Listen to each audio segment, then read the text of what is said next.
Welcome back to the Open Mic Broadcast Network. We have on the line with us head football coach of the Prairie View A&M University Panthers, Coach Bubba Mcdowell. Coach, how you doing today, sir? I'm better than I was last week, man. Absolutely. And you got a chance to decompress, huh? Yeah, definitely, absolutely. Okay. Well, look, are we gonna? You got a non-conference opponent, homecoming, a week off. Chance to go back, reflect, do some extra film study. Anything that you've seen that you could say, aha, and have been able to address as you lead into this week coming up? Yeah, I mean, same stuff, Mike, that we've been seeing and saying aha to, prior to the open week, when we look at film about, taking advantage of the opportunities. And, again, we just hadn't done it, but it was just even more visible, noticeable, when we went back and kind of self-scouted ourselves and saw the plays that were left out there and just trying to figure out why were they left out there. One, were they doing their own thing out there? Were they trying to make something happen? Just little things like that. So we know, again, we just kind of discussed it among ourselves as coaches, had the coaches, grade the offense, and offense guys grade the defense, see what they said, and then of course I gave my thoughts, why we weren't doing certain things and why certain things work, but more importantly, again, just how can we get our athletes on the field in position to make plays, because again, we do have them. Now we just got to put them in position to make plays and let them do what they do. And defensively, how do we put our players in position to make plays as well, versus guys that we're, just say we're keying on certain guys, we got to have our athletes in position to stop those guys. So, again, just a lot of self-evaluation, comments, made across the board was good. Again, just praying that, again, we can go out and get a good team against the Commerce A&M, put those guys in position to make plays. Now, you just made a key notice that I want to touch on. Do you mind sharing or reflecting what the grades were on the offense, defense, and special team sides amongst your staff? Well, we didn't actually per se grade it, as opposed to, I was just looking more of, I didn't want to go into it saying, was it A, B, C, or D. Again, it was just more of us going in and say, you know what, hey, what do you see defensively offense can do better? Offense, what do you see that you think defense can do better? Again, that was either from play calling, or to certain players, like who will be a downer for us, who will be a plus for us, when you're scouting teams, kind of like we do teams anyway. So more on that realm of just, hey, give me your opinion. Let's talk about it. Let's figure it out, how we can get those guys defensively, offensively, special teams in position to make plays, to be able to make plays. Again, we all know, we coach it. We see it every day. And guys, I don't have to tell you, it's about putting players in position, our good players, should I say, in position to make plays. And that's what we have to do. I can't see a top receiver or sitting on the sideline not in the game. I made my point very valid. I need to see certain guys in the game at certain times, man, because, again, it's about putting your athletes on the field to make plays. Mm-hmm. Mm-hmm. Now, I do know some coaches like packages and certain skill sets to mix with that, but from what I'm hearing, it's like, hey, man, to heck with a package. Let's put our best dogs out there, and let's go out here and get this ball. Yeah, because, again, and Coach Wade said it, from Mr. Val said it this morning on the conference show, again, it's not about, us calling plays. We need to put guys in position to make plays. I don't want an offense or a defense where you just call them plays and guys reacting. Let's put these guys in position to make plays on both sides of the ball. Okay. Now, with that being noted, I'm anticipating, and you can fill in the blank, that we're probably going to see some switch up in some personnel packages this week. Yeah, we have to, Mike, because again, if we don't, then we this self-evaluation was all for nothing. We gotta be able to put guys in position. Guys we brought in to do certain things. Again, certain packages here, certain packages there. I mean, yeah, I get it. We call it, we scout, they scout us. But again, at the end of the day, Mike, I'm always under the impression, again, put your best athlete on the field in that same package. Put them in. Put them in that. Hey, same even package. if you have to simplify it, right, and say, hey, if it's 1, 2, 3, 4, that means run this way, that way, or the other way. But get him on there and simplify it so he can get over. Yeah, exactly. And more so for the QB, take what they give you. I was asking Jaden throughout the whole way. I said, dude, I went back and watched it. Pine Bluff over and over. I said, dude, I done watched the thing like 3 times. I said, is there a certain spot you have to go to? And he said, why? Because again, I said, dude, Shamar's telling you. I said, did Shamar come to you? And I just wanted to verify. Did Shamar come to you and say, hey, this guy Bill? He said, yeah, he did, but I did this, I did that. So, okay, here we go. Then I said, well, dude, you see, Murray coming across the when we had the mall goals and several times, and Murray coming across the formation by himself wide open 10 yards, and back us out there, dropping 15, 20. I said, why you hit that guy? Said, no, Coach, I saw it. But again, couldn't give me an answer why he didn't do it. So, like I told Jay, I told you from day one. I said, when I put you in that game in Grambling, dude, I said what? Take what they give you. Don't try to be that guy. I said, I just need you to be a guy that can be able to manage the game, take what they give you, and we can win this game. And sure enough, you did just that. I said, where's that guy? I need that guy to do the exact same thing from this point on. I said, it's never ever been about making big plays. Those big plays gonna come when it's time. But right now, we just need you to, manage the game and just, hit those check downs, 5, 10, 3, 4. Put it in our hands on the swing route, on target, and let our guys do the work, man. And hopefully we can get 2 or 3 to 5 to 8. And then hey, we just march down the field with it. I said, but we trying to make these big plays is what we get into trouble. Right, it's the little things that lead to the big things. Right? Yes, absolutely. Now, I want to ask you this, Coach. This is strange territory for you. This is your 3rd season, but you've had successful season. You've been on the staff of successful programming. You got homecoming. It's a non-conference opponent. Has it been, in this particular season, a bit challenging, or you see you don't have to do anything to keep the morale up? Because it's been a long time since the Panthers have been in this position. I hate to sound like Debbie Downer, but the postseason is very slim at this point, as we know it's really not to happen. But where's the morale and the mentality of keeping the guys focused at this stage, especially with home? Right. Well, and that's on the coaches. Absolutely right. Coaches got to get the morale up. Because again, we can still rip off the rest of these games and still have a successful season. Again, we may not have the opportunity to go to the SWAC and play for SWAC championship, but again, I mean, you rip off the rest of these games, and trust me, people are gonna be talking. At the end of the day. But again, you got to go out and do it. And have to start with this week. Again, against a good team. That's gonna come in. That's pretty comfortable to kind of what we do athletically, skill set wise. So again, who's gonna go out there and play 4 quarters of football? It's a team that's gonna win this game. And I've said that many times over. Obviously, we haven't played 4 quarters of football, 2 different halves, on several occasions. The ones that we lost, and maybe other than Michigan game. The URW game, still, I thought, we was, again, had we came out and played the way we capable of playing, we've probably been a different story there as well. But again, I say, again and again, it just comes down to keeping these guys focused for 4 quarters of football, however we need to do it, as coaches.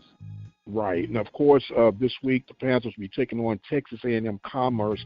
Now, they're a Southland opponent, of course, but to a lot of people's, I guess, lack of knowing much about Texas A&M Commerce, this is not a program to be taken for granted. Even though they're struggling in the South right now, this team brings the noise, man.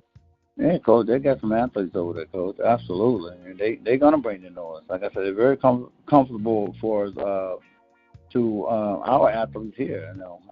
In certain positions. So for all intents and purposes, we're pretty much even. I think we probably got more. I say even. I think we probably slightly got them a little bit just because of the wide receiver, talent overall. But they're real close to talent. What we have here. So it's gonna come down to how well we play defensively. Shoot, bro, they get after you. They got a freaking good defense, man. They come. So I don't know. Challenges on the offensive line. Like, how you gonna be able to block these guys? Warren Robinson, number 10.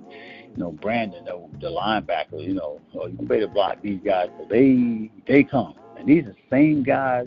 Kid you not, that are running down like it ain't no tomorrow on special teams as well. I'm looking at like, wow, these are the same dudes that are giving the same effort, on defense that are running down like it's no tomorrow on special teams on kickoff. But like, sheesh, that's impressive.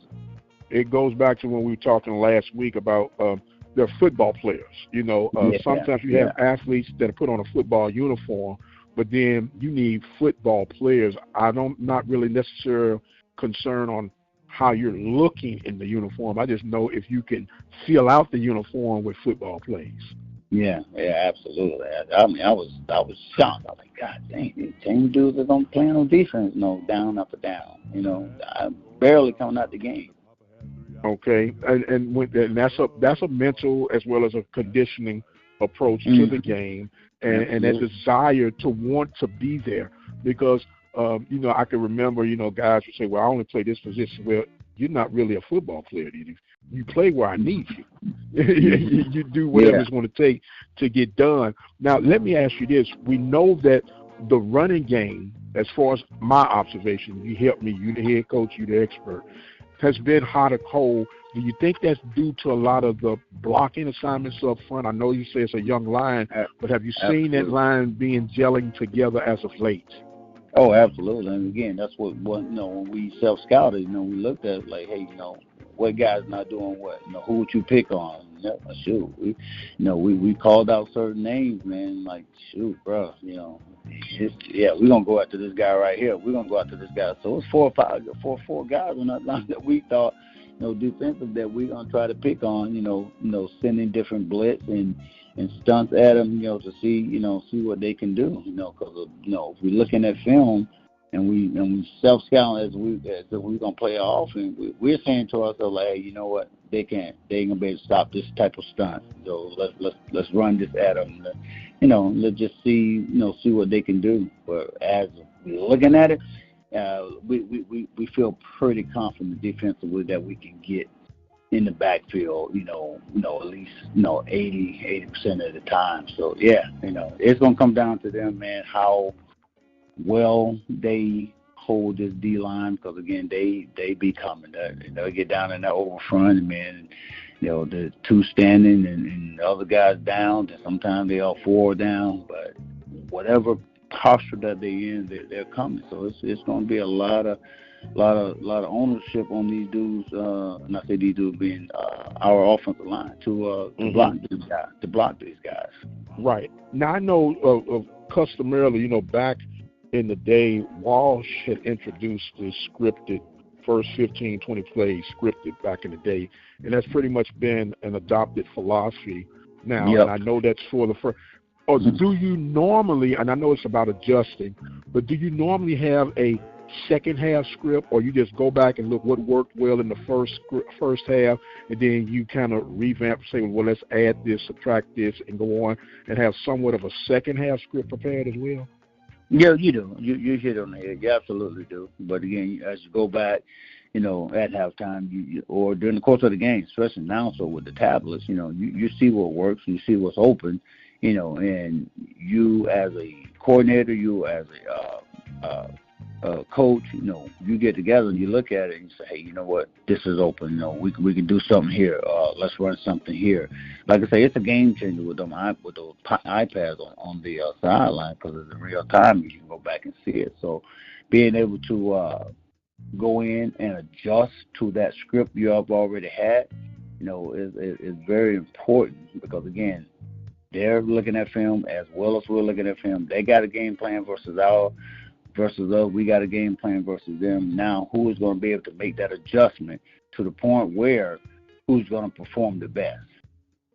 Mm-hmm. Mm-hmm. And with those tablets that you may mention of, it's the first year using them, and I'm assuming in the learning curve dealing with that. I know we used to get the, I want to call them like fax photos or whatever, and it's different when you can actually see the play and see where you should have maybe gone left instead of going right. Absolutely. Now, and I'm knowing this is a great help, but would you say, as percentage-wise, what difference has that made in that adjusting phase? Percentage-wise, oh shoot, that's almost, to me, it's almost in the 90th percentile because, again, you're seeing it and you're being able to adjust. Now, again, you're seeing it on the sideline and you're showing it to the players, or you may say, hey, Freddie, come here, look, this is what you did. All right, now you see you turn here, you didn't turn here, or your eyes looking back in here, you see all of that, and now you make that adjustment, that correction with him on the sideline, because you can draw, you can do everything on that iPad, because you can say, hey, you know what, I need you right here, see what this dot is, you draw it up and say, boom, this is where I want you at, O-line, all right, I want you to zone more this way, or I want you to just flip your hips more this way. You draw it up on that iPad. So it is a game changer. Now, whether they go back out and do it, that's the $1 million question. Because, again, you hope that, again, you got all this tool and technology on the sideline. They see it, they hear it, then they go out and execute it. Now, I got another advanced technology question for you, and I know we're in the coming of it, probably next season, with to be able to communicate with the quarterbacks and linebackers. To me, it would seem to save time and avoid sign stealing and this, that, and the other. Just put an earplug in everybody's ear, and they can all hear it and keep it going. But I guess it costs too much money, huh? Yeah, but again, you're going to spend that money somewhere, somehow. I promise. Again, the big boys want to try it out first and see if they can, they always, I say big boys, when we say FBS boys, they the first one want to try it out. And again, I think it's a game changer. I really do. Being able to. Now, also, it also helps out with, hey, you called that thing instead of signaling it in. Right. You can go faster with it, and that's been kind of our nemesis where, we can't go as fast as we want to go because, again, just getting guys lined up, not where to get lined up. One guy, though, we call a play, one guy, and we have maybe several of those type of mishaps, every game. Oh, no, we got to get him over here, so we got to slow it down, get him guys back on this side, get him on the other side. Oh, no, he should be in the slot. That guy should be out wide. So little things like that, man. Again, that slows us up, and I truly believe, you get those mics and those helmets, and now, man, shoot, we just go wristband, boom, okay, call one, boom. Right. Now everybody got the wristband, boom. We're just operating off of that. Now, what about if you're trying to go up tempo until you get that mic system in, and say, for example, you say, okay, if we get a positive gain coming out of this set and we're going quick speed, then we're going to go here. If we lose yards or have a negative effect and we still want to go quick, then you can have this. It's almost like calling 3 plays in one snap, if that makes any sense. Do you have a system like this set up? Yeah, we do. Again, it's like, we have to make sure everybody's on the same page, and that's kind of been our nemesis. Like, hey, when we do it, boom, to get lined up after a big gain or a medium gain and not know where you're going, that's going to hurt you. Right. And it's the precious ticks on the clock. Yeah, precious ticks, and that's kind of where we've been. instead of this guy being here, oh no, he got to be over there. Oh no, he should be over there. So now we defeating the purpose, of trying to go fast. Right. Well, I know, time brings about a change and some healing, and coming off that long bye week, especially after a loss, you chopping at the bit to get back on the field. And I want to give you an opportunity to reflect, give some closing thoughts and comments, and then I'm going to close out. And I want the folks to know that what I'm going to share, I got my thought already in my head. This has not been pre-scheduled out, but I'm going to say what I need to say at the end. But at this time, Bubba, I'm going to give you closing thoughts and comments.